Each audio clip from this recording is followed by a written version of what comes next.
2 dni bubnovania a afrických rytmov, ktoré vás rozhýbu. Takto to vyzeralo na workshope Mega Džembe na Mlynských nivách.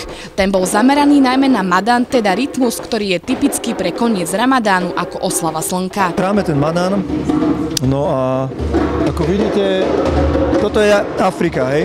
To znamená, že máme basové bubny, sangben, kenkeny a džembe. Hej, džembe znamená všetci spoločné.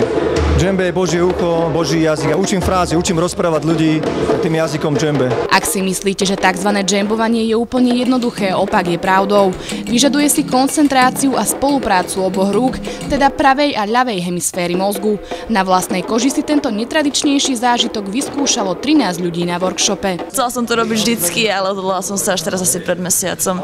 A táto skupina ľudí organizuje veľmi pekné akcie, takže tu si proste nenechám ujsť. Ako spracovať v sebe ľavú a pravú hemisféru, nájsť tú rovnováhu vlastne mysle a je to vlastne prepojenie neba a zeme. Čo ste sa už naučili a ako vám to zatiaľ ide?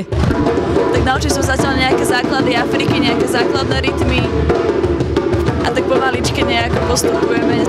Na tomto workshope zatiaľ preberáme prvý rytmus a ten je rozdelený na pár častí, tak postupne prechádzame cez každú časť. Ako vám to zatiaľ ide? No, chce to tréning. Čo je dôležité na tomto džembe, také najdôležitejšie, keď sa to človek chce naučiť? Tréning, ako ku všetkému patrí tréning, tak aj pri džembe treba trénovať a pracovať na sebe a počúvať, čo to džembe rozpráva. Pre televíziu Ružinov Mariana Šebová.